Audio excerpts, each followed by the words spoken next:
Muy buenos días a todos y muchas gracias a la audiencia por acompañarnos en este webinar.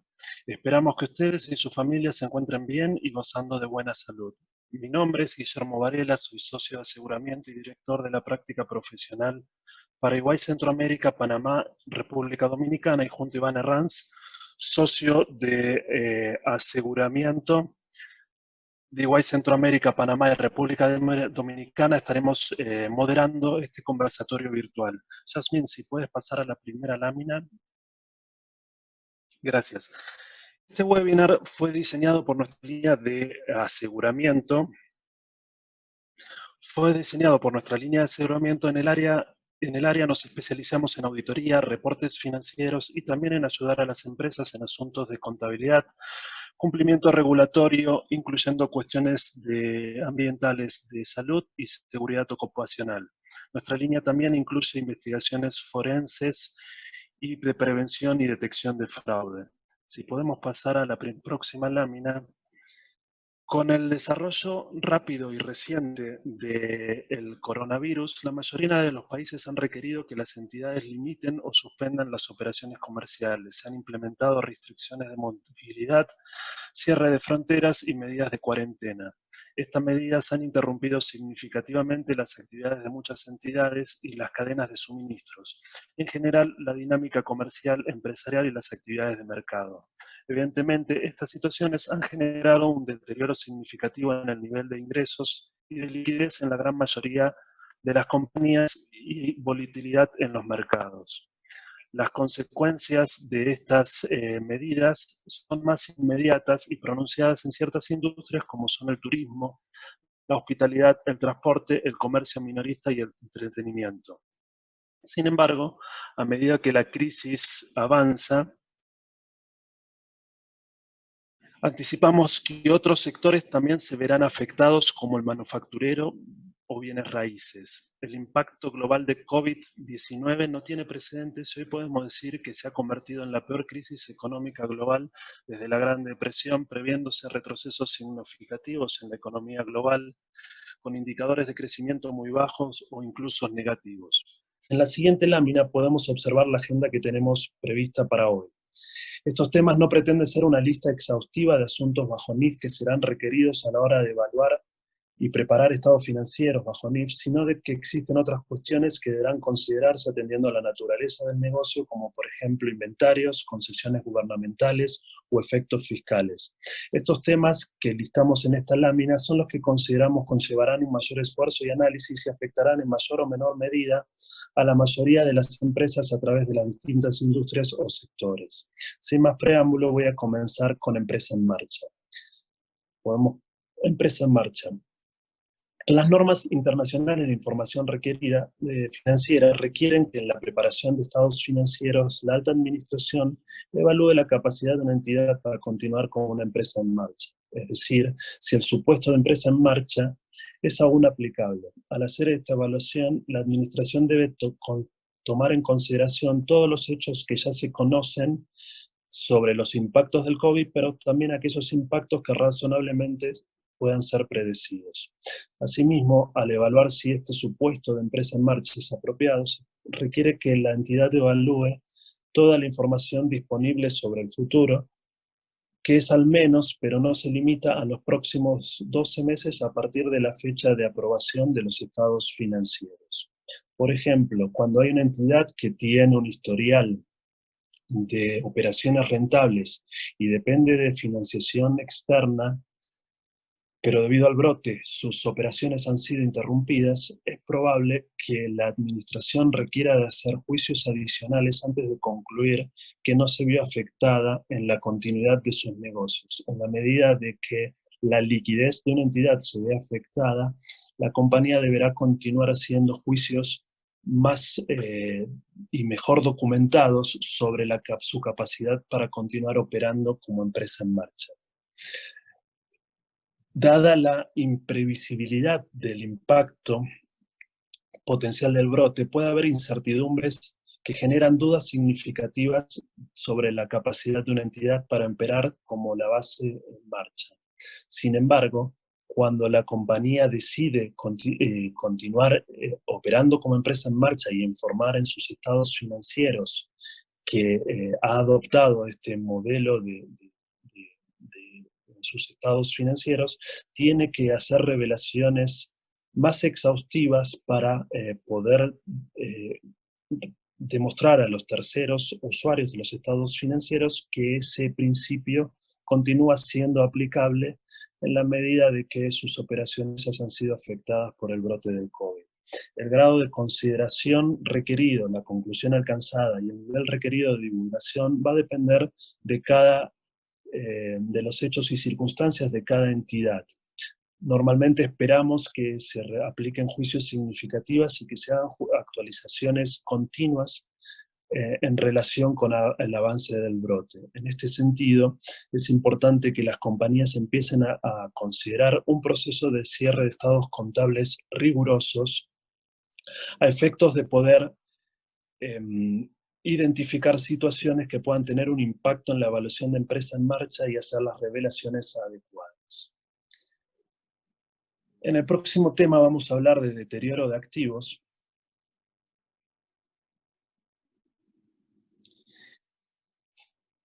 Este es un tópico que creemos va a tener un impacto significativo en la mayoría de nuestros clientes. Un activo se encuentra deteriorado. Un activo se encuentra deteriorado cuando una entidad no puede recuperar su valor libros, ya sea a través del uso de este activo o de la venta. Y una entidad tiene que estimar el valor recuperable de un activo cuando hay indicios de deterioro. Ya sea estos indicios de deterioro se originen en fuentes de información interna como fuentes de información externas, como lo es sin duda el brote de COVID-19. El monto recuperable de un activo es el mayor entre el valor razonable menos los costos de disposición y el valor en uso. El valor razonable se discute en la NIF 13 y lo veremos más adelante en la presentación. Y el valor en uso se define como el valor presente de los flujos de efectivo futuros que se espera obtener de un activo o de una unidad generadora de efectivo, descontados a una tasa de mercado relevante. El cálculo del valor en uso de un activo incorpora entonces la estimación de flujos de efectivo futuros esperados y las expectativas sobre las variaciones de estos flujos de efectivo, como había dicho, descontados a una tasa apropiada. Como dije al principio, la NIC 36, deterioros del valor de activos, requiere que una entidad evalúe al final de cada periodo que se informa, supongamos 31 de diciembre de cada uno, si existe algún indicio de deterioro para los activos no financieros de una entidad. En este caso, el COVID-19 sin duda es un efecto que va a hacer que compañías que nunca habían pasado por el proceso de análisis de deterioro requieran efectuar estos análisis que incorporan modelos financieros de relativa complejidad dependiendo la industria y el negocio del cliente. Como decíamos, este brote de COVID se ha generado en fuentes de información externas, como por ejemplo la caída en los precios de las acciones y de los productos básicos, la disminución de las tasas de interés de mercados, el cierre de plantas de fabricación, el cierre de tiendas, la reducción de la demanda y de los precios de ventas y servicios. Son situaciones que, entre otras, pueden indicar que el valor recuperable de un activo esté afectado. Como primer paso, las entidades deberán entonces considerar, identificar indicios de deterioro y a partir de estos indicios de deterioro llevar a cabo análisis de recuperabilidad de estos activos no financieros. Entonces, el objetivo es determinar si el valor registrado en libros no excede o está por debajo de su valor recuperable, que como dije es el mayor entre el valor en uso y el valor razonable.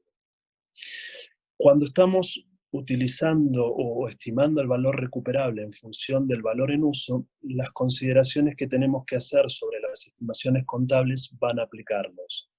Los flujos de efectivo presupuestado deben reflejar la mejor estimación de la administración al final del periodo de reporte, considerando las condiciones económicas que van a existir durante la vida útil restante del activo. Sin embargo, con la situación actual de incertidumbre, esperamos que existan desafíos importantes para poder elaborar un pronóstico de flujos de efectivo futuros. En estas circunstancias, creemos que lo más razonable será que la compañía aplique enfoques en la probabilidad ponderada de distintos escenarios donde se requieran hacer distintos análisis de sensibilidades en lugar de tener una sola estimación para el valor en uso. También tenemos que considerar que hay activos que tienen vida útil indefinida o a muy largo plazo, y en ese caso también debemos considerar no solo los efectos a corto plazo, sino especialmente los efectos a largo plazo y en el último periodo de presupuestación, que es el que se utiliza para estimar las perpetuidades. Cuanto más incierto es el entorno actual, más importante va a ser para la entidad poder proporcionar revelaciones detalladas de los supuestos utilizados, la evidencia en la que se basan y el impacto que un cambio en estos supuestos pueda tener en la estimación. A medida que la crisis evoluciona y las condiciones se vuelven más predecibles, la administración va a tener que continuar haciendo juicios significativos para determinar supuestos apropiados que le permitan hacer estimaciones de flujos de efectivos. Nosotros esperamos que en el escenario actual la mayoría de estos supuestos van a estar sujetos a incertidumbres significativas y las compañías deberán proveer divulgaciones detalladas sobre los supuestos utilizados y las sensibilidades a lo que estos supuestos pueden reaccionar. Sin más, los voy a dejar ahora con Iván, quien nos va a platicar sobre eventos subsecuentes. Gracias.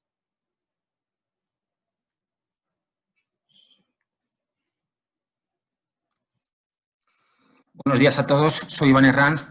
Bueno, lo primero, yo voy a apagar la cámara para evitar que haya problemas de conexión.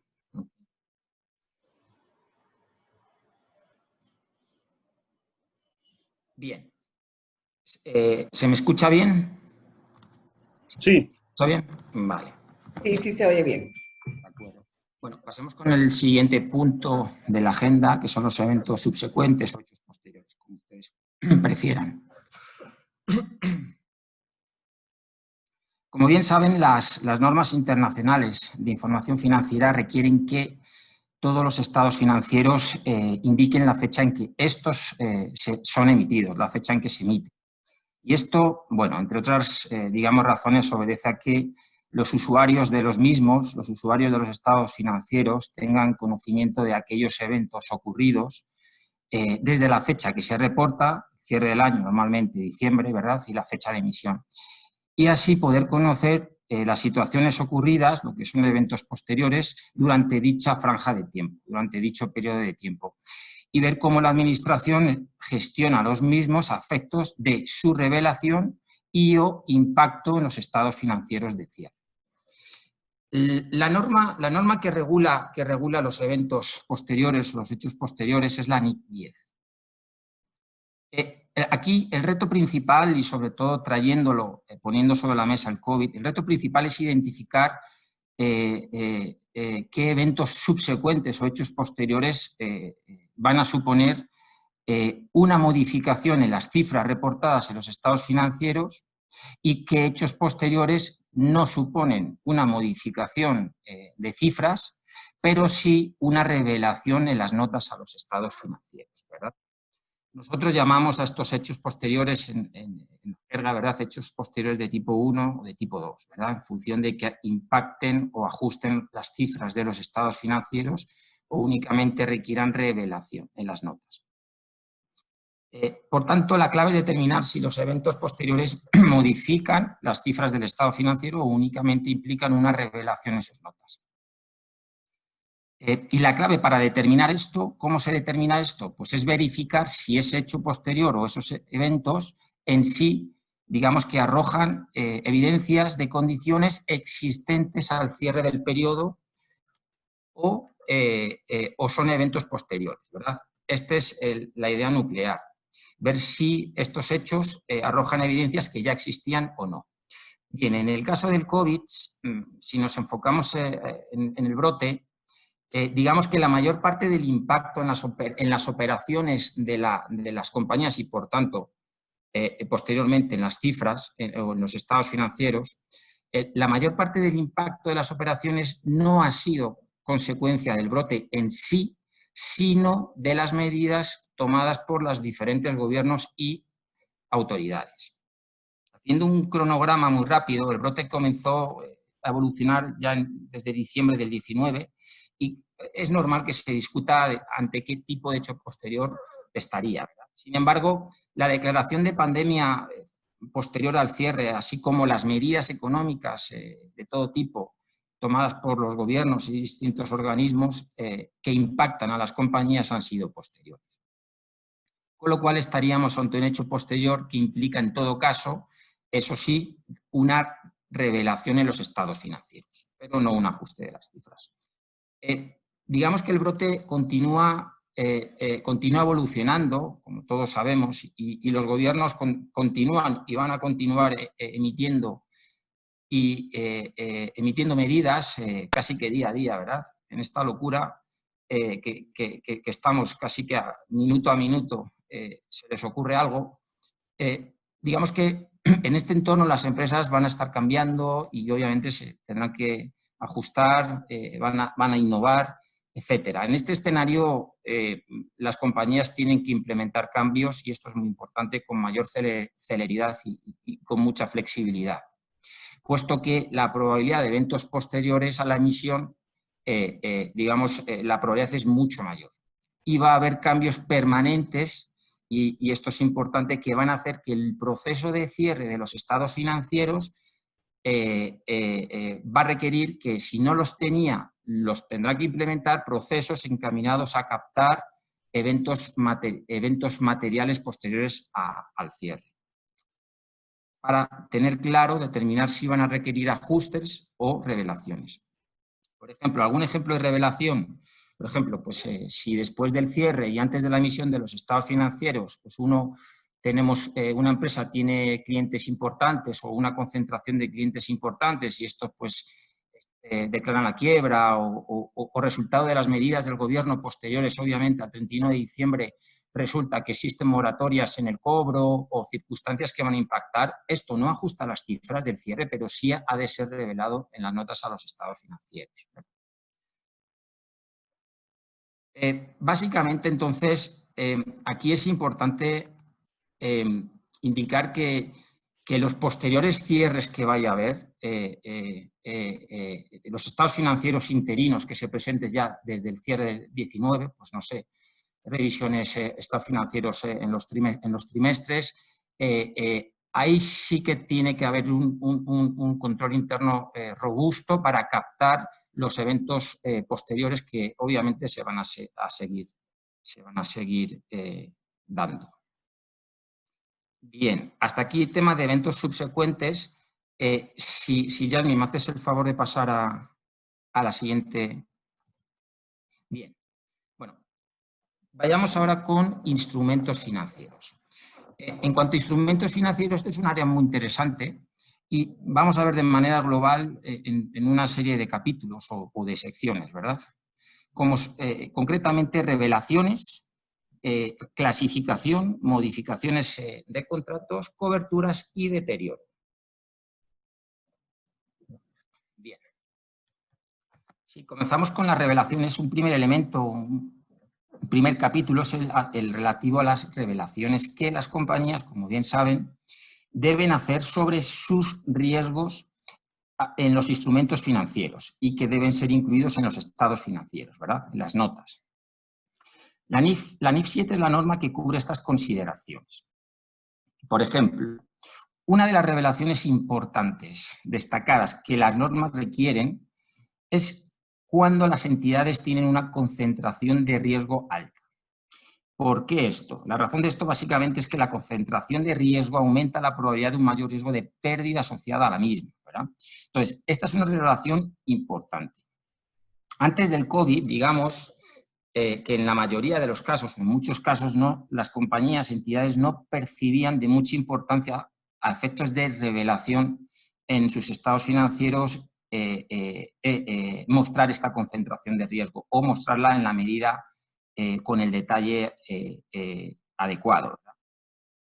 ¿Por qué? Porque digamos que de alguna manera, pues hasta el tema del COVID, las operaciones podían ir yendo, pues digamos, con cierta normalidad, ¿no?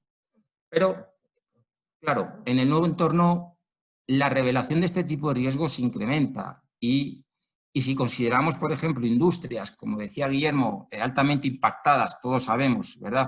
Por poner un par de ejemplos, el turismo, las compañías aéreas. En esos casos, ¿qué ocurre con los proveedores de esas compañías? Pues obviamente los proveedores de esas compañías tienen que valorar el riesgo de concentración que tienen con ellas y, por tanto, los impactos inmediatos que les puede generar y su relación. Esto también es relevante. Al hacer esto, al evaluar el impacto inmediato debido a esa concentración de riesgo en este tipo de industrias, esto, como los estados financieros es un todo, debe de hacerse conjuntamente con el resto de análisis que las compañías están llevando como negocio en marcha, posible deterioro de activos, etc. Bien. Adicional al riesgo de concentración, otro tema muy importante es el aumento de riesgo de liquidez. Claro, en situaciones de crisis, no solo del COVID, ¿verdad? Pero en situaciones de crisis, además de la prioridad principal, bueno, obviamente la prioridad principal siempre es el bienestar de los empleados, ¿verdad? Pero digamos que la prioridad es proteger, mantener la liquidez para poder seguir operando, porque sin, como decía un profesor mío, sin cash flow no hay nada. Entonces el cash flow es muy importante. Por tanto, la situación de liquidez actual de los mercados requerirá una revisión de las revelaciones de las entidades que las entidades vienen mostrando en sus estados financieros, ¿verdad?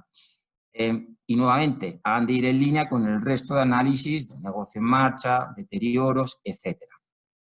Por tanto, las revelaciones de los riesgos a los riesgos de los estados financieros y concretamente de los instrumentos financieros se tiene que robustecer y, sobre todo, si no se tiene un sistema de control interno capaz de capturar y revelar esta información, hay que implementarlo, dado que los usuarios de los estados financieros van a demandar esto en mayor medida. Sobre todo los bancos y las entidades financieras van a querer ver las revelaciones de los riesgos de los instrumentos financieros, riesgo de liquidez, riesgo de concentración de clientes, etcétera. Y van a demandarlo. No solamente bancos, los accionistas a la hora de invertir, cualquier tercero implicado o con interés en la compañía. Bien. Pasamos al siguiente punto, instrumentos financieros, clasificación. Este es otro tema importante. Uno de los temas que nosotros consideramos, estamos analizando más, es la clasificación del modelo de negocio. Como saben, bajo NIF 9 existe el requerimiento de que la administración, la compañía, evalúe su modelo de negocio y así clasifica sus instrumentos financieros. La clasificación pasaste a la siguiente slide. Ahí está. Gracias. Bien. La clasificación de los activos financieros en mantenidos para cobrar o hold to collect, que implica su contabilidad a coste amortizado, como saben, puede verse cuestionada y que se cambie y, por tanto, el activo vaya a valor razonable, puede ser que se cambie en dos casos, en dos situaciones. Uno, si la sociedad tiene necesidades de liquidez que requieren la venta de dichos activos o que si la política de mantener hasta el cobro está basada en un nivel determinado de riesgo de crédito. ¿Verdad? Sin embargo, la venta o disposición de estos activos financieros no cuestiona, digamos, con carácter general el mantenimiento del modelo de negocio. Es decir, no contamina al resto de las carteras, ya que la calidad crediticia del activo financiero como elemento importante para que la entidad pueda cobrar los flujos de efectivo contractuales establecidos y, por tanto, la venta de la disposición del activo al no cumplir con el riesgo crediticio especificado seguiría siendo parte de la política documental de la entidad. Es decir, no estaría en incumplimiento con el modelo de negocio de hold to collect. Cambiar el modelo de negocio llevaría a una nueva clasificación de los activos. ¿Bien? Asimismo, tampoco cuestionaría con carácter general pues, un aumento en la frecuencia y valor de ventas en un periodo concreto como el que estamos, con el COVID, y seguramente, veamos, en los próximos meses no necesariamente deja de cumplir con el objetivo de que que tiene la entidad en su modelo de negocio de cobrar los flujos de efectivo contractuales. Y esto en la medida que la compañía pueda, obviamente, explicar y soportar sus razones de ventas y demostrar por qué mantiene una expectativa futura de la frecuencia y valor, de que la frecuencia y valor retorne a lo que tenía antes de la situación. La expectativa es que sean poco frecuentes las reclasificaciones de instrumentos financieros y, por tanto, que no se considere que haya un cambio en el modelo. Dicho esto, dada la nueva situación, las compañías es probable que cambien sus negocios o parte de sus negocios y actividades, ¿verdad? Ahora sí, haciendo necesario replantearse en esos casos el cambio de modelo de negocio, afectando su clasificación. O por lo menos en ciertos sectores esto sí será más común. Por aquí un comentario breve. Aunque la mayoría de las compañías están bajo el paraguas de NIF 9, existe algún sector aún, como el asegurador, que se le permite mantener NIC 39. En el caso de NIC 39, esta conclusión de la que hemos hablado puede ser diferente, pues existen consideraciones de que en la medida de que haya ventas que se están dando y supongan un patrón de comportamiento, podría suponer modificar la clasificación de todo un portafolio y cambiar su medición. Si pasamos a la siguiente slide, modificaciones, por favor, Jasmine. Bien, modificaciones. Este es otro elemento importante, los instrumentos financieros.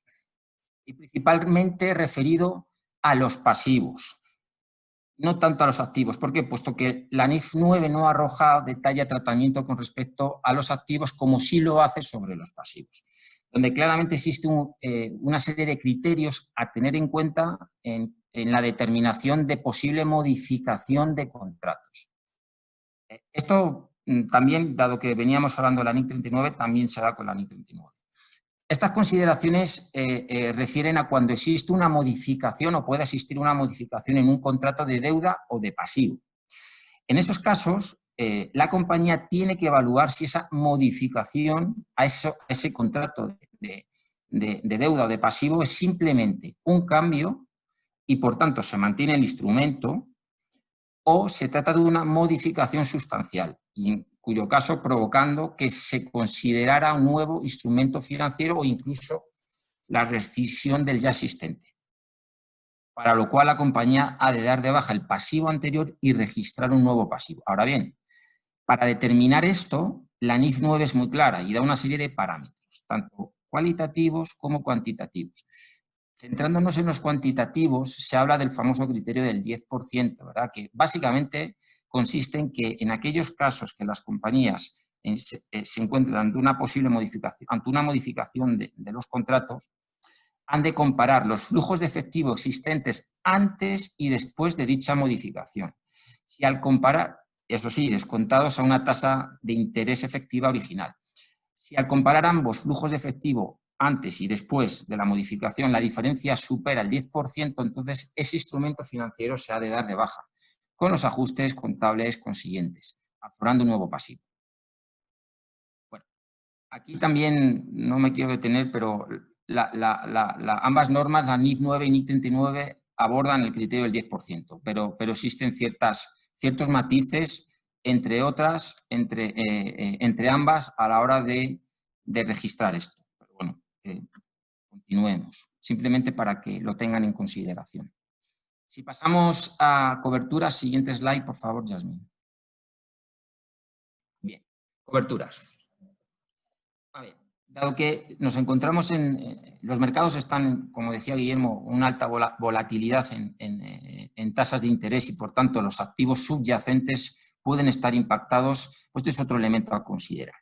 Las coberturas. Las coberturas sobre transacciones, digamos, pronosticadas, las coberturas sobre flujos de efectivo ya necesitan hoy en día que se revisen para asegurar si dichas transacciones pronosticadas son altamente probables. En el caso de la cobertura de flujo de efectivo, ¿cómo se mide esa efectividad? Bien, esa efectividad se mide desde el punto de vista de la probabilidad. Y en la medida en que no se considere que ésta sea altamente probable, la entidad debiera dejar de registrar o mantener el tratamiento contable de cobertura de forma prospectiva. Veamos los siguientes escenarios. Si la transacción se espera aún que ocurra, aunque no sea altamente probable, lo que la compañía venía acumulando de ajustes en otro resultado integral se puede dejar ahí, se puede mantener ahí, aunque se cese la contabilidad de cobertura y se lleva resultados en el momento en que se concrete la transacción. Ahora bien, si por el contrario no se espera que ocurra la transacción, además de dejar de llevar la contabilidad de cobertura, la compañía debe de, en ese momento, pasar, reciclar por resultados el saldo que venía acumulado en otro resultado integral. Este tipo de coberturas y derivados ha de ser revisado en estos momentos, pues por seguro tiene impacto. Recordar aquí que, aunque no necesariamente vinculado al COVID, ya tenemos en los mercados los análisis relativos a los impactos de la LIBOR, que venían desde antes, y estamos viendo que están impactando las coberturas. Por tanto, un área donde se esperan grandes cambios. Bien, el último punto de instrumentos financieros, deterioro. Este es muy importante, ya Guillermo ha comentado temas de deterioro, pero vamos a comentar el impacto que puede tener la calidad crediticia de los deudores en los negocios. Bien, como sabemos, la NIF 9, con la NIF 9 hay que realizar el análisis de pérdidas esperadas de la cartera de clientes. Lo cual, como sabemos, esto sí que suponía un cambio con respecto al modelo que existía hasta entonces con NIF 39 de pérdidas incurridas. Ahora son pérdidas esperadas. Bien, nuevamente estamos viviendo una situación no comparable, como decía también Guillermo, con ninguna otra y, por tanto, las compañías se enfrentan a momentos donde no existe experiencia previa, donde apalancarse y donde utilizar como referencia. En este sentido y en esta situación es importante que la medición de las pérdidas crediticias reflejen probabilidades ponderadas para así poder tener una visión de los diferentes escenarios que podrían afectar y dar una evaluación de rangos de posibles resultados. Y también muy importante, y tener en cuenta el valor del dinero en el tiempo, dado la situación de liquidez, para así permitir con todo esto, con esta información, una mayor transparencia, ¿verdad? Para que los usuarios tengan una mayor información y tranquilidad en la toma de decisiones. Elementos que se tienen que considerar en cuanto al deterioro. Obviamente, aquí cada sector tiene su particularidad, cada sector tiene su naturaleza y tiene sus situaciones específicas, ¿verdad? No hay una fórmula para todos, lo que sí hay son elementos que se tienen que considerar en todos. Entonces, decía, elementos que deben considerarse, obviamente, redefinición de segmentos de carteras de crédito, grupos o cuentas por cobrar. Evaluación individual y colectiva de los créditos, de las cuentas por cobrar y activos contractuales. Ojo, esto es importante. ¿Qué ocurre cuando se está haciendo análisis de pérdidas crediticias esperadas de una cartera de clientes? Si de ahí aflora un incremento de la tasa de pérdida crediticia esperada, obvio esto hay que verlo en línea con los activos asociados a esa cartera de clientes, ¿verdad? Si hubiera activos contractuales asociados a esa cartera de clientes y está deteriorado esa cartera de clientes, lo más normal y probable es que esos activos contractuales también haya que analizar si requieren el deterioro. Otro elemento, ampliación en los plazos de pago. Obviamente, cuando se incrementan los plazos de pago, incrementa la incertidumbre, la consideración del riesgo crediticio.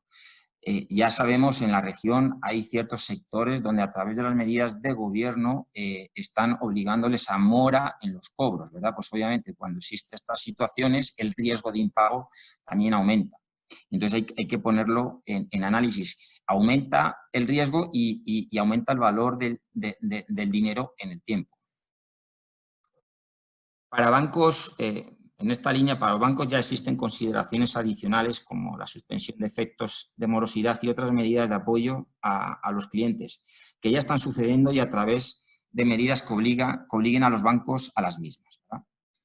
Como decía, el deterioro es de instrumentos, todos los usuarios, bancos, accionistas, inversores potenciales, todos van a ver, además de las cifras del balance y de resultados, van a ver las revelaciones que se están dando, van a ver las tasas que se están incluyendo, crediticias esperadas, van a ver por los tramos qué porcentaje de tasa o de pérdida crediticia la compañía viene reflejando, la comparativa con el año anterior, y se van a fijar mucho en esto. Esto es un tema muy extenso con muchas peculiaridades sectoriales que obviamente por tiempo no se puede abordar en detalle, pero sí mencionar que el análisis de estas pérdidas críticas esperadas requiere de juicios significativos, no una fórmula mágica, pero sí hay elementos que sí o sí se han de considerar, y sobre todo las revelaciones, ¿verdad?, para que los usuarios puedan tomar las decisiones de manera correcta y la sensibilidad que se dé en las revelaciones. Puede ser que entidades financieras y otras, como decía, pongan mayor foco, bueno, puede ser no, seguramente, pongan mayor foco en este tipo de revelaciones, por cuanto sí les puede impactar su liquidez. Les dejo nuevamente con Guillermo, creo que viene ahora mediciones de valor razonable.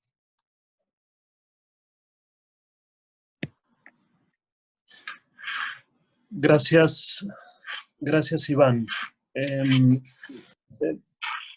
El objetivo de la medición del valor razonable es estimar el precio al cual sería una transacción ordenada de venta de un activo o de transferencia de un pasivo entre los participantes de mercado, en la fecha en la cual se hace esa medición y en las condiciones normales de mercado, o estimar un precio de salida. El impacto en la medición del valor razonable derivado del brote de coronavirus y de las consiguientes perturbaciones económicas y del mercado van a variar según los países, mercados y las industrias. Cuando las valoraciones están sujetas a incertidumbre, visión significativa debido al entorno actual y hay un rango amplio de estimaciones del valor razonable, la entidad deberá aplicar un juicio significativo a la hora de deberá aplicar un juicio significativo a la hora de estimar qué valor dentro de ese rango es el valor más apropiado y más representativo en las circunstancias. Como dijimos, la definición de valor razonable contempla una transacción ordenada, y una transacción ordenada supone una exposición al mercado durante un periodo de tiempo anterior a la fecha de la medición para permitir actividades de marketing que les son habituales y que no responde a una transacción o una venta forzada. Si bien en la actualidad la actividad de los mercados financieros puede sugerir que los precios no reflejan el valor razonable, no sería apropiado que una entidad ignore los precios de mercado simplemente porque la actividad de mercado no sea la habitual. Y si se concluye que la transacción no es una transacción ordenada, debe considerarse o evaluarse a la hora de determinar si se va a otorgar algún tipo de peso en la valoración de esa transacción a la hora de determinar un valor razonable. La determinación de si una transacción es ordenada se tiene que hacer a nivel de transacción individual, y si bien los factores actuales como un desequilibrio en la oferta y la demanda y las restricciones de liquidez pueden afectar los precios a los que se producen las transacciones, dicho desequilibrio no indica automáticamente que las partes de esa transacción no estaban informadas y dispuestas a participar del mercado, o que la transacción no fue ordenada. La conclusión de que una entidad no vendería su propio activo o transferiría su propio pasivo a los precios actuales del mercado no significa que estas transacciones estén en dificultades o no sean ordenadas. Y la NIF 13 deja bien claro que el valor razonable en una medición basada en mercado es una medición basada en el mercado y no es una medición específica de la entidad, con lo cual la decisión de la entidad de retener un activo o un pasivo no es determinante a la hora de no considerar un valor observado en el mercado a la hora de hacer una medición de valor razonable. Y un mercado activo es un mercado en el cual también las transacciones ocurren con determinada frecuencia y volumen para proporcionar información de precios de manera continua. El nivel de actividad de un mercado se determina en función del peso de la evidencia disponible, como puede ser el número de las transacciones que tienen lugar, la ampliación de los márgenes de oferta y demanda. La NIF 13 dice que los precios en un mercado inactivo pueden no ser representativos de un valor razonable, pero tampoco que deban ignorarse. Se requiere también que se hagan estimaciones y juicios significativos para determinar si una transacción es ordenada y los factores específicos del activo o pasivo que se está midiendo. Por ejemplo, tamaño de la transacción, proximidad de la transacción a la fecha de la medición y otras condiciones de mercados a la fecha de la medición. Si el precio de una transacción en un mercado activo se determina que es un precio,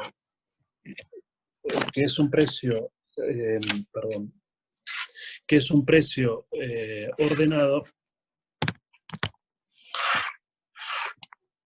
se deberá considerar ese precio a la hora de determinar el valor razonable.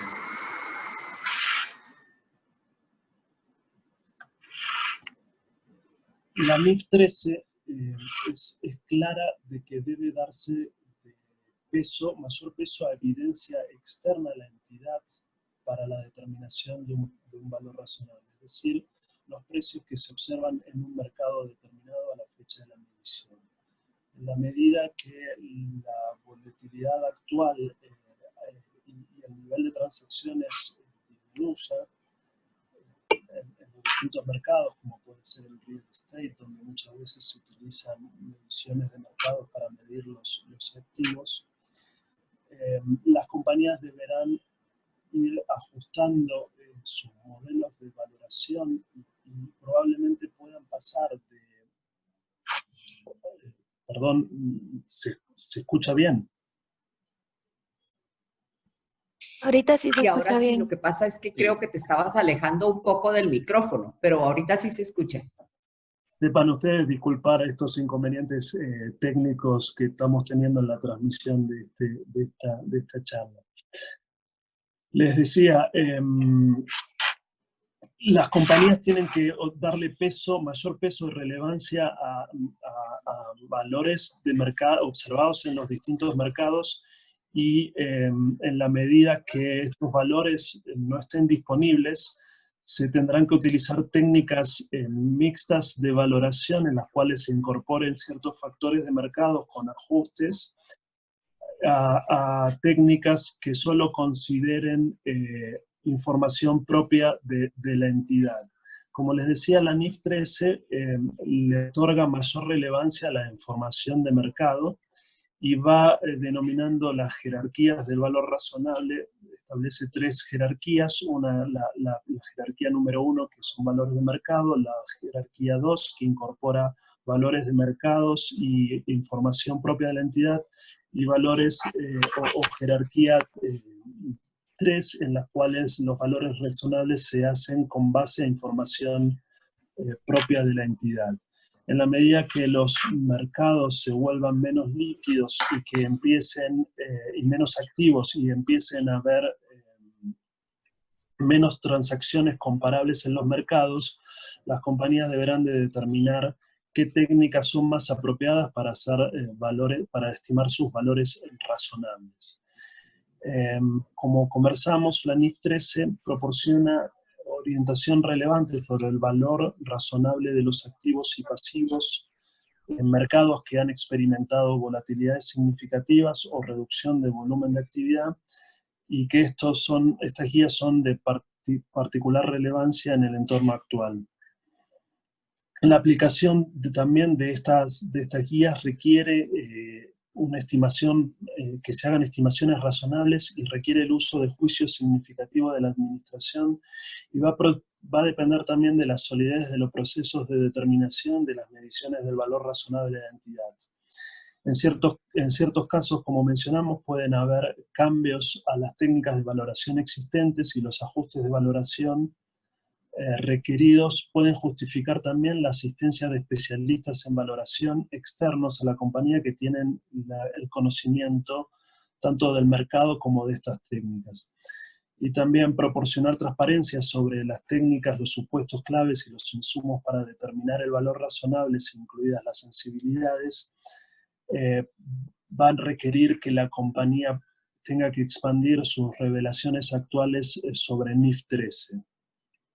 Creemos que va a ser clave en este contexto que las compañías desarrollen procesos sólidos de información para poder hacer estimaciones de sus valores, de los activos y pasivos que tengan medidos en sus estados razonables a valor razonable, pero también para las revelaciones que se requieren. La NIF 7 también requiere que para los instrumentos financieros que no son llevados a valor razonable en sus estados financieros se hagan comparaciones entre el valor libros de estos activos o pasivos financieros y su valor razonable. Por ejemplo, un pasivo a largo plazo que con tasa fija que se mide al costo amortizado va a diferir a la fecha de corte de su valor razonable. Es una revelación requerida por NIF para permitir a los usuarios de estados financieros entender el valor de esos activos o pasivos a la fecha de la medición y la comparación con su valor razonable. Todos estos requerimientos y producto de COVID-19 van a generar que las compañías tengan que robustecer sus procesos de cierre de estados financieros a la hora de poder proveer información relevante y de calidad conforme a los requerimientos de NIF. Vamos a pasar al próximo tema que habla del reconocimiento de recuperos de seguro.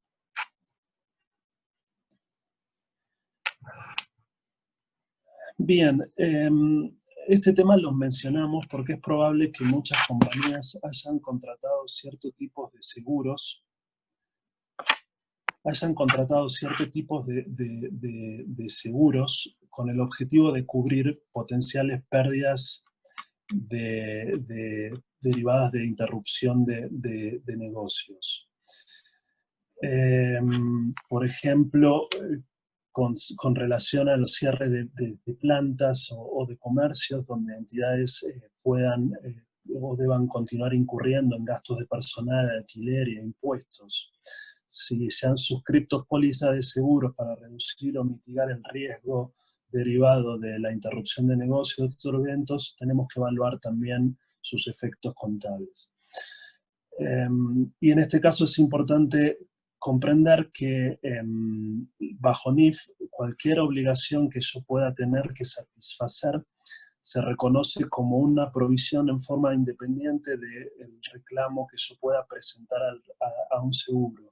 El reconocimiento de cualquier reembolso por una compañía de seguro no se puede netear en los estados financieros no se puede netear en los estados financieros para compensar el pasivo a nivel de balance, pero sí se pueden efectuar neteos en el estado de resultados. La clave aquí también es identificar el momento a partir del cual yo podría reconocer un seguro o un reembolso de seguro, y es cuando este recupero se vuelve prácticamente probable. La NIC 37, que habla de provisiones, pasivos y activos contingentes, establece que un activo contingente no se puede reconocer porque eso podría generar el reconocimiento de beneficios que nunca se realicen.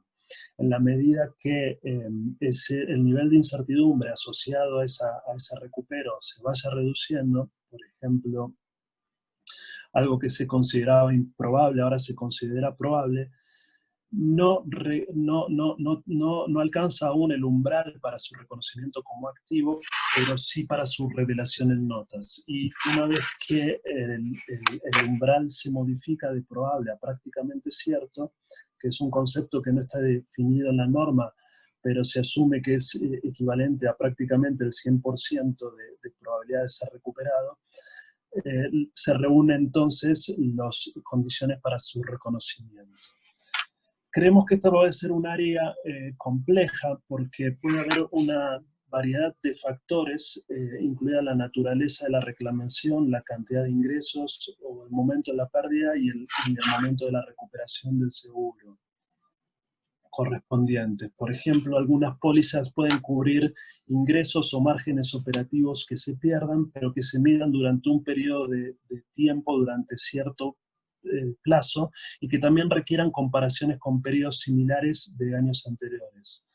Por ejemplo, si una compañía asegura los ingresos de un trimestre y durante los 2 primeros meses no tiene ingresos, pero en el tercero recupera los ingresos, comparado con similar periodo del año anterior, puede hacer que no tenga derecho a un reembolso. Entonces, requerirán hacerse distintas evaluaciones de las condiciones contractuales del seguro.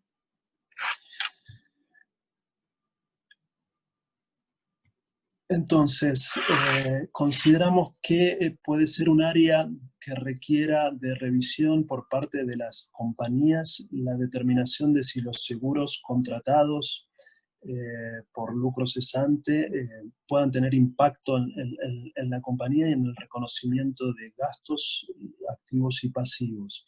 Los términos y condiciones de una póliza son a menudo complejos. Se requiere también de documentación para presentar a las aseguradoras y que las aseguradoras puedan verificar efectivamente la pérdida incurrida, entender cuál es el riesgo asegurado. Entonces se requiere hacer evaluaciones sobre si el reclamo procederá y una vez que se establece que es prácticamente seguro que la entidad va a ser compensada, evaluar el momento de reconocimiento de ese activo. Los dejo entonces ahora con Iván, quien nos va a platicar sobre arrendamientos y modificaciones a contratos.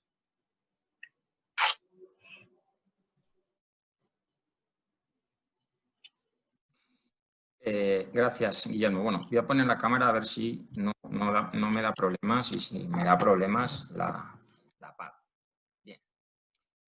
Bien. Como decía Guillermo, vayamos a arrendamientos, modificaciones a contratos de arrendamientos. Esto está regulado, los arrendamientos, en la NIF 16. Digamos que estamos acabando el primer año de implementación de esta norma y con la situación del COVID aparecen consideraciones importantes que han venido siendo emitidas por el IASB a tener en cuenta. Ahora veremos. En este sentido, los hechos o el calendario, cronograma ocurrido a propósito de lo que el IASB ha venido emitiendo con relación a los arrendamientos y en particular al COVID es el siguiente. El IASB emitió un documento, digamos, educativo, creo recordar a principios de abril, en el que recordaba los requerimientos que ya la NIF 16 y otras normas establecen para el reconocimiento de concesiones o ayudas de renta otorgadas por los arrendadores a los arrendatarios dentro de la actual situación. ¿Y esto por qué? Bueno, básicamente porque una de las acciones o más frecuentes, situaciones más frecuentes en la mayoría de los mercados, en la mayoría de los países, están siendo las ayudas o alivios, llamémoslo como queramos, a los pagos de arrendamiento en los negocios, ¿verdad? Todos, pues bueno, nivel de comercios, oficinas, en general, los pagos de los arrendamientos en muchos casos están recibiendo ayudas.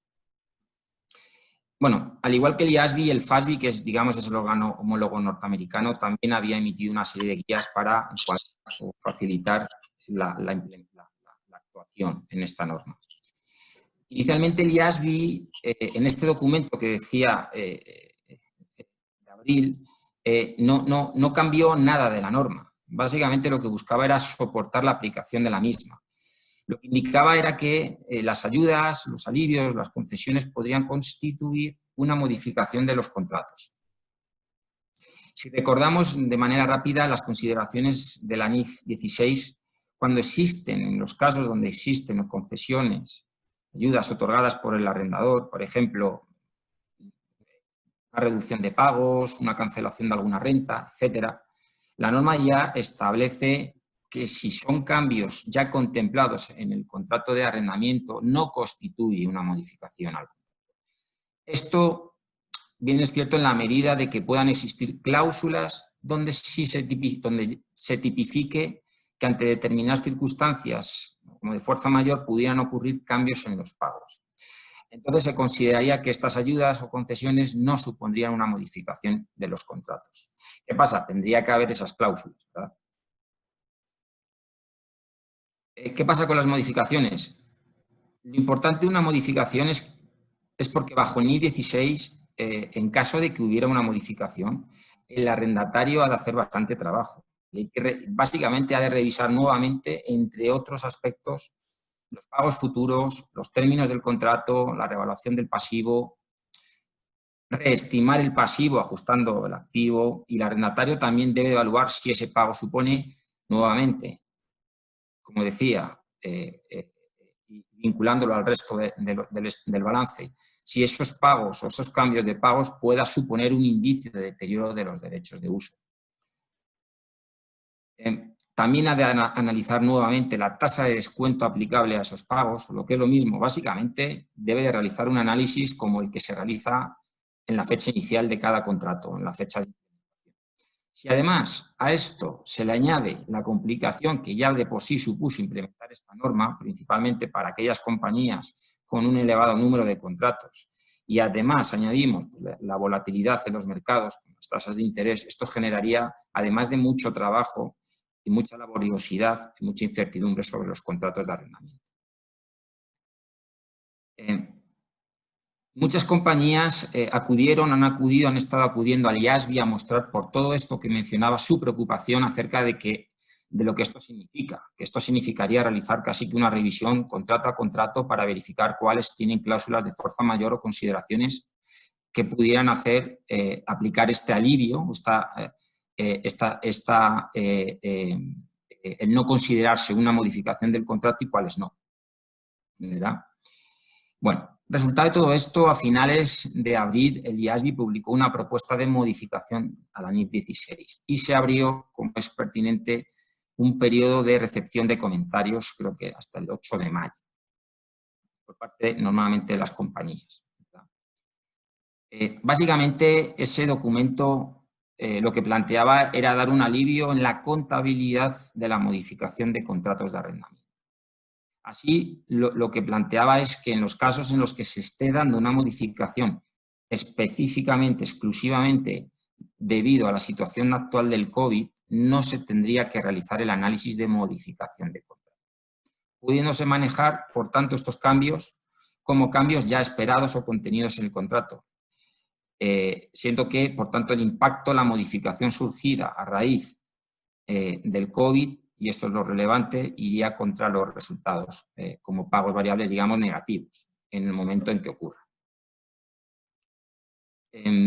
Si pasamos de slide, esto. Bien.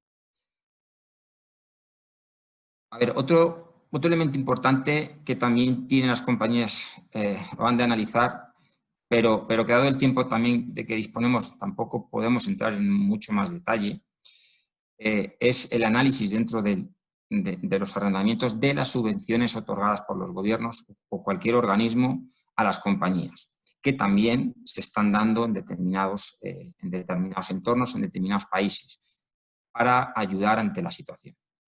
Entonces, las empresas tienen que analizar si estas subvenciones de los gobiernos o cualquier organismo tienen que diferenciar y analizar si estas se encuadran dentro de la NIF 16 o dentro de la norma de subvenciones, de la NIC 20, ¿verdad? Que esto obviamente significaría otro análisis contable. Entonces, ese es un tema a considerar importante. Nuevamente, en paralelo, siempre que se recibe este tipo de ayudas, ¿verdad? Pues, digamos antes, hay que ver si estas ayudas llevan implícita algún tipo de indicio de deterioro de los derechos. Si pasamos a la siguiente slide, Jasmine, por favor. Bien. Finalmente, siguiendo con el cronograma de las comunicaciones que ha venido emitiendo el IASB, digamos que se ha emitido recientemente ya, el pasado mes de mayo, el amendment a la NIF 16. Finalmente determina o establece que de manera práctica, en los casos específicos, exclusivos, asociados al COVID y bajo determinadas circunstancias, básicamente las voy a nombrar, son que el cambio en los pagos de los arrendamientos da como resultado una contraprestación revisada para el arrendamiento que es sustancialmente igual o menor que la contraprestación para el arrendamiento que precede inmediatamente al cambio, y segunda circunstancia, que dichos cambios en los pagos afecten pagos originalmente debidos antes del 31 de junio del 2020. Bueno, siempre que en los casos asociados, como decía, en los casos asociados al COVID y bajo estas determinadas circunstancias, en estos casos, que al final es la idea importante, los arrendatarios pueden elegir no aplicar el tratamiento de modificación de contrato, sino que de manera práctica pueden contabilizar cualquier cambio en los pagos resultado de las concesiones o alivios o ayudas otorgados por los arrendadores, como si dichos cambios no supusieran una modificación del contrato. Ok, si pasamos slide. Vale. Pasemos a otras consideraciones. Como indicábamos al principio de la exposición, estos temas que estamos comentando no pretenden ser exhaustivos. Hay más áreas de impacto que estamos viendo y sobre todo van a ir surgiendo casi que día a día, según la situación evolucione y los gobiernos vayan actuando. Pero bueno, aquí estamos incluyendo adicionalmente una serie de áreas que obviamente pueden tener impacto, como son el reconocimiento de ingresos, que ahora comentaremos, los impuestos también comentaremos, y otras áreas como las subvenciones del gobierno, que ya he tocado en algún punto, los contratos onerosos y otras áreas como inventario, vidas útiles de activos a largo plazo. Como veis, en el caso de contratos onerosos, inventario y vidas útiles, obviamente esto va asociado a cómo va a ir fluctuando el negocio y posibles problemas asociados a la actividad, ¿verdad? Pues obviamente pues eso nos hará tener que analizar en detalle qué pasa con aquellos contratos que sean onerosos y tomar las medidas pertinentes, ¿verdad? No solamente ajustando en las cifras de balance y resultados, sino también a efectos de revelación. Y el tema del inventario, pues obviamente todo el stock o todas las mercancías que a tenor de la nueva situación no se le pueda dar salida o se le reduzca el precio, pues haya que reducir su valor, pasando por resultados y obviamente las vidas útiles de los activos ligado claramente a la actividad. Pues hubiera que revisar esa estimación de vidas útiles. Con respecto al reconocimiento de los ingresos, como saben, a raíz de la implementación de la NIF 15 de hace un par de años, uno de los aspectos importantes, novedosos que incluía eran las consideraciones variables. Estas, como bien saben, han de ser estimadas y reconocidas en el ingreso, eso sí, con la salvedad de que no exista riesgo de que las mismas consideraciones variables se vayan a revertir en el futuro. Obviamente, esto en la nueva situación de posibles impagos de clientes, esto se tiene que analizar de manera muy rigurosa, ¿verdad? Al incrementar la incertidumbre de que esas consideraciones variables que se vengan considerando en el reconocimiento de los ingresos a origen puedan no ser, puedan haber sido o puedan modificarse y por tanto el ingreso se puede ir ajustando. Otro elemento importante de la NIF 15 es la recuperabilidad, claramente, y su análisis desde el reconocimiento inicial. En este escenario, aunque obviamente se siga prestando el servicio o la venta, si la entidad estima que ese importe asociado a esa actividad pueda no ser recuperado en su totalidad o parcialmente, obviamente la NIF ya de manera clara establece que no se ha de reconocer el ingreso desde el momento inicial de la transacción. Se puede dar esta circunstancia, ¿verdad? Entonces es importante que todos aquellos casos donde se vaya a seguir prestando el servicio, la actividad continúe, pero y del análisis derive que puede haber problemas en su recuperabilidad total o parcial, no se puede registrar el ingreso a origen, ¿verdad? También hay que tener en consideración el apartado de concesiones de precios, dudas a los precios que impacten los ingresos establecidos. Y finalmente, en aquellos casos donde tengamos múltiples productos, la importancia del precio de venta individual de cada uno de los elementos. Como bien saben, para la asignación de precios es importante tenerla en consideración en cómo ha podido fluctuar. Pues esto también podría modificar la asignación del importe de los impuestos. Con respecto a los impuestos, dentro de los impuestos destacar los créditos fiscales que se están otorgando o puedan otorgarse en las fechas venideras por los gobiernos. Aunque es importante, aquí es importante diferenciar qué es realmente crédito fiscal y qué es realmente subvención, pues, para diferenciar el tratamiento contable.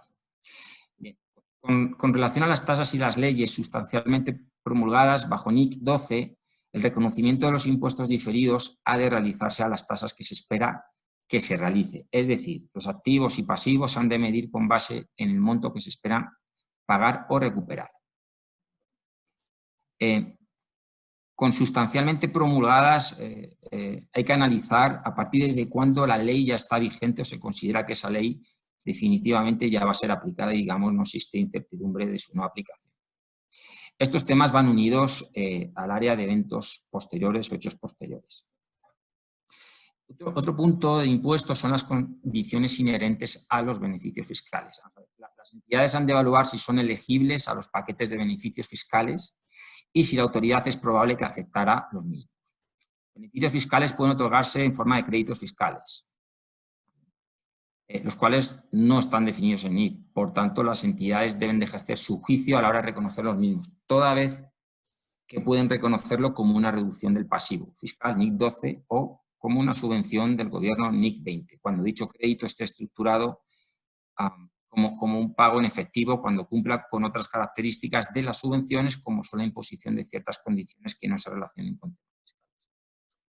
Finalmente, las amortizaciones de pérdidas fiscales. Claro, aquellas compañías que hayan capitalizado pérdidas fiscales, tengan en su balance pérdidas fiscales capitalizadas, también aquí incluyamos impuestos diferidos de activo.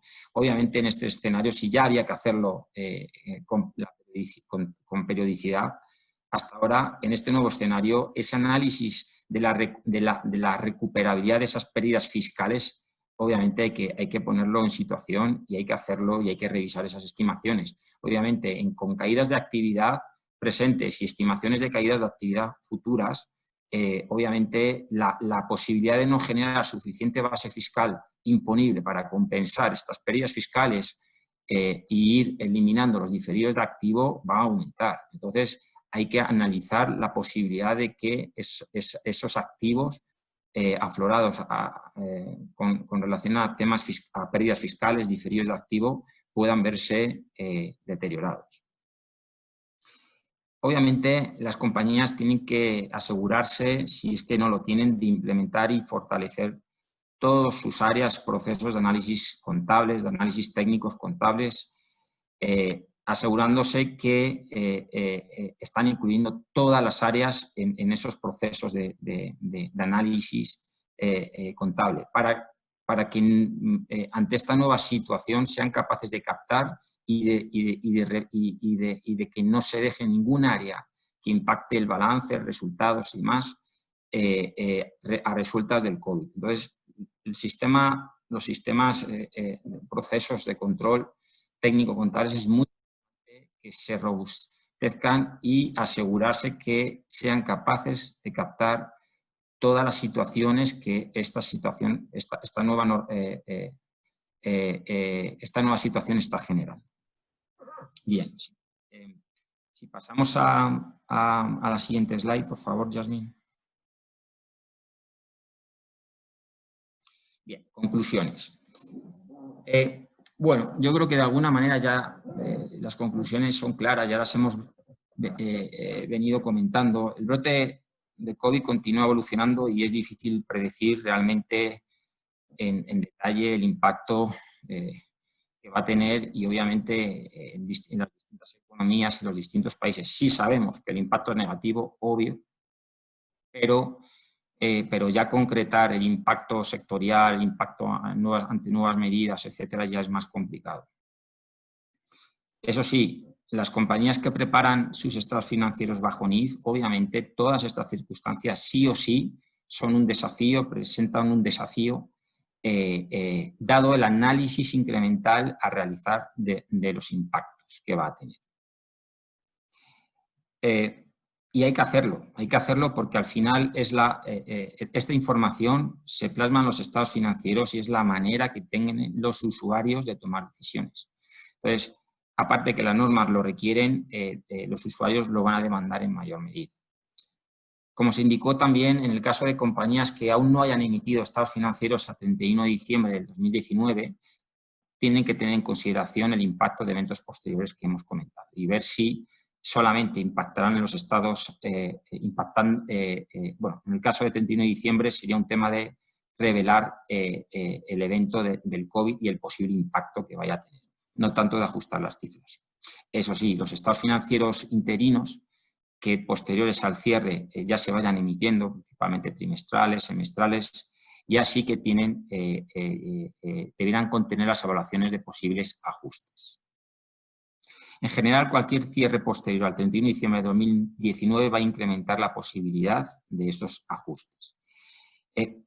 Se espera que, derivado de esta situación y de los eventos que van a seguir sucediendo, principalmente a través de medidas de los distintos gobiernos, cambios en los mercados y en las organizaciones, se van a requerir revisar, como decíamos, las estimaciones y los supuestos utilizados en los estados financieros. Las NIF tienen un componente muy alto de estimaciones y de supuestos. Entonces, esto es un área de mucho trabajo y obviamente hay que captar toda la información para que estas estimaciones, uno, cumplan con NIF y dos, puedan reflejar toda la información para los terceros.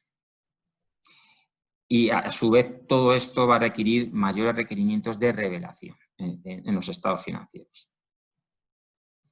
Digamos que hasta ahora las revelaciones que se venían incluyendo en los estados financieros bajo NIF, la mayoría de los casos, obviamente, la mayoría o en todos tendrían que incluir el contenido mínimo NIF porque así es la aplicación obligatoria de la norma, que se incluyeran, pero digamos a partir de ahora el contenido mínimo va a incrementar. Ya no va a haber un contenido mínimo, sino que va a haber una mayor revelación de información y sobre todo, ya no solo para cumplir con la NIF, sino a requerimiento del usuario. Bueno, hasta aquí agradecerles su participación. Vamos a tomar todas sus preguntas. No sé, Silvia, si tenemos algo de tiempo, nos hemos excedido para verlas ahora o por seguro por correo. Y bueno, agradecerles su atención y su participación, ¿verdad?, en el día de hoy. Guillermo, muchas gracias, Iván. La verdad que súper interesante, súper técnica la conferencia. Creo, la verdad que no sé, voy a ver con Gaby cuántas preguntas tenemos. Yo creo que sí podríamos dedicar quizá unos 10 minutos para ver algunas preguntas y las demás que tengamos, pues nosotros se las vamos a enviar por correo para que ustedes nos puedan responder y nosotros mandarles la respuesta a quienes las hayan hecho. Entonces, si ustedes nos comparten la presentación, nosotros con todo gusto la vamos a hacer llegar a los participantes y cualquier pregunta que tengamos, nosotros con todo gusto se las hacemos llegar. Muy bien, sí, sin duda les haremos llegar la presentación. Como decía Iván, estos temas son temas que hemos tocado en general sobre la superficie. De hecho, sobre pérdidas crediticias esperadas, hay un webinar específico que se lleva toda una hora sobre pérdidas crediticias esperadas. Así que sí, les vamos a facilitar la presentación para que la puedan compartir con la audiencia. y la tengan también como material de referencia. Sí, sí, muchas gracias. Aquí están haciendo otra consulta. Dice, en cuanto a revelación de riesgos, ¿debe considerarse como riesgo un contrato? Un contrato con plazo forzoso de alguna industria que se vio afectada. O si las condiciones están cubiertas en el contrato, no es necesario revelarlo. Bueno.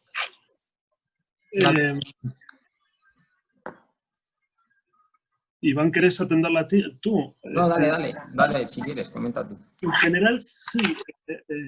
Cuando se hacen sobre riesgos de negocios, las compañías deben revelar en los estados financieros qué riesgos de negocios significativos están sujetos. Entonces, si tienen contratos y sus ingresos están vinculados a contratos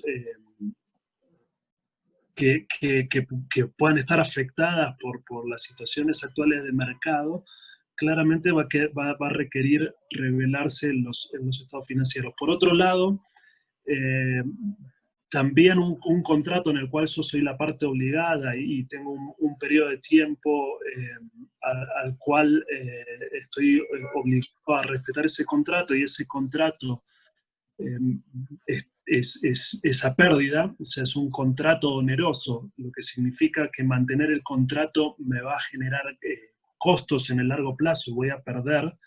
Las normas internacionales de información financiera requieren que ese contrato se mida en su duración total y se reconozca una pérdida a partir de que ese contrato se vuelva oneroso. Es decir, que se registre en los estados financieros la pérdida que ese contrato me está generando, porque no voy a recuperar el costo por ejemplo, si es una locación y no puedo salir de ella y me está generando pérdidas, lo que debo reconocer es una pérdida por ese contrato. Y en la medida que sea significativo, también revelar el estado financiero las políticas contables de contratos onerosos y cuál es el efecto que me está generando.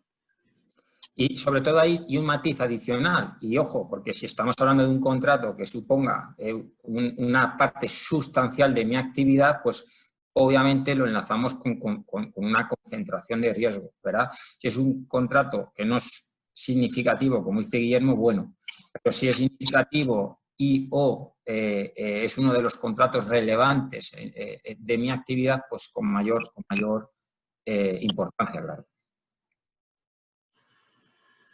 Okay.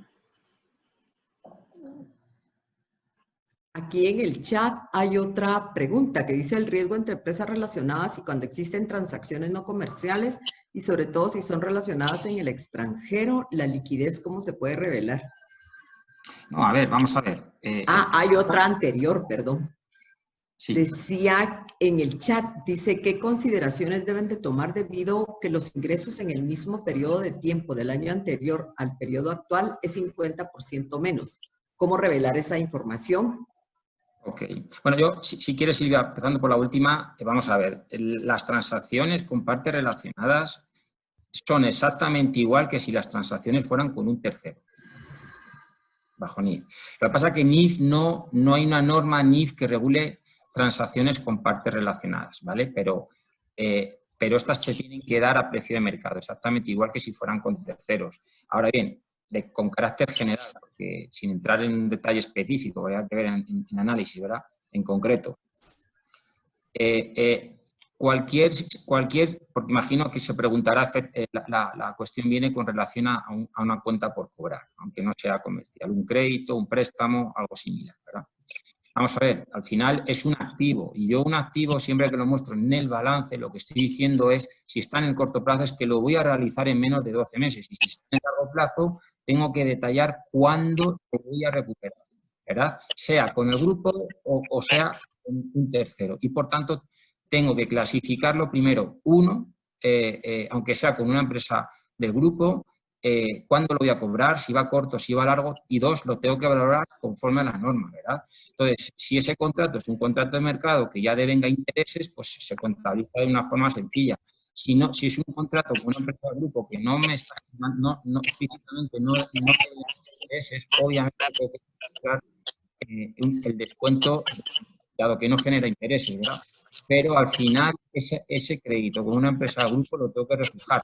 Y a nivel de revelación, obviamente, todo lo que yo presente en mi activo, si hay algún tema de recuperación o de cobrabilidad, primero lo tengo que reflejar en la valoración y segundo lo tengo que revelar en las notas a los estados financieros, siempre atendiendo a criterios de materialidad, ¿verdad? Si digamos que es algo inmaterial, no, pero si es material y yo tengo una fuerte, digamos, cartera de créditos con el grupo, da igual que sean en el país o fuera, yo lo tengo que revelar. Tengo que revelar esa cartera y tiene que estar adecuadamente valorada y revelada, ¿verdad?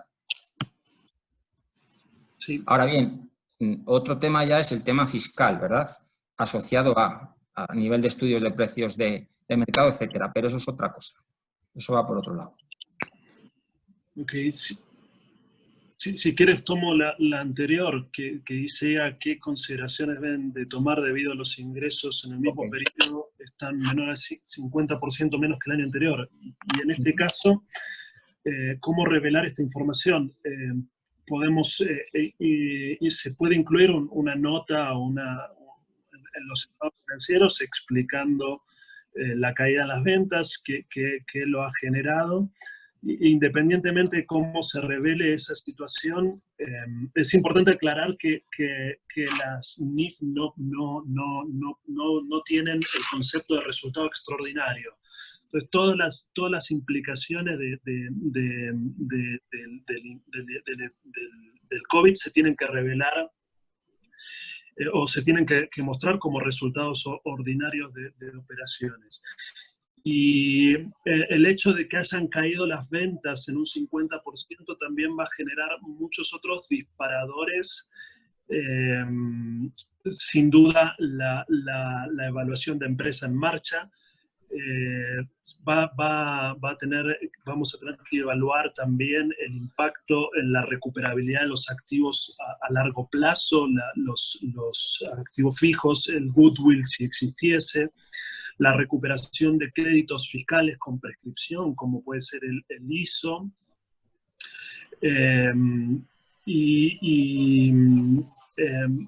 otras consideraciones también, cómo la compañía piensa revertir esta situación, si hay necesidades de capitalización. Entonces, una situación dramática como la que plantean un 50% menos de actividad va a requerir un análisis muy detallado.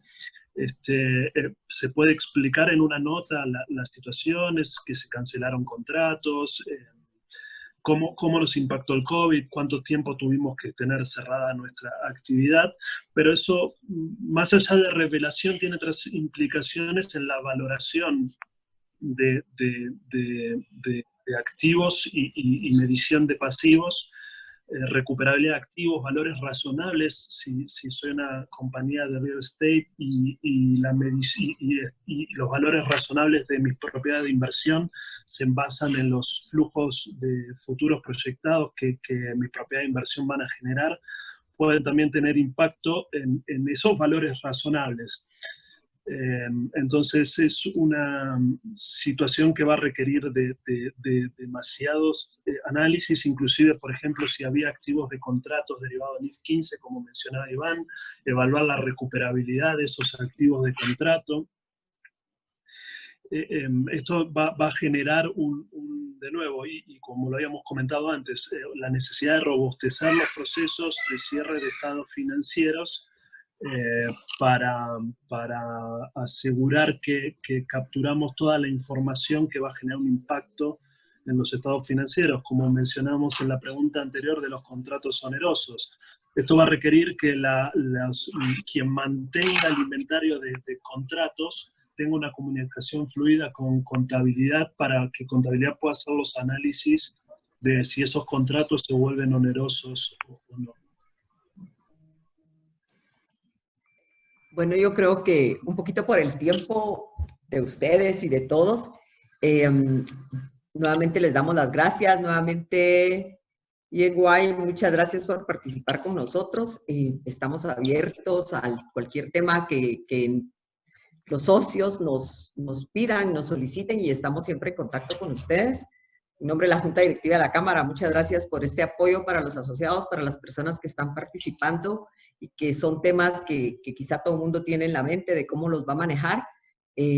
Estamos a la orden en la Cámara. Cualquier pregunta, cualquier duda, pues nuevamente aquí estamos. Los apoyamos en lo que necesiten. Y Iván, Guillermo, muchísimas gracias. Y pues nada más.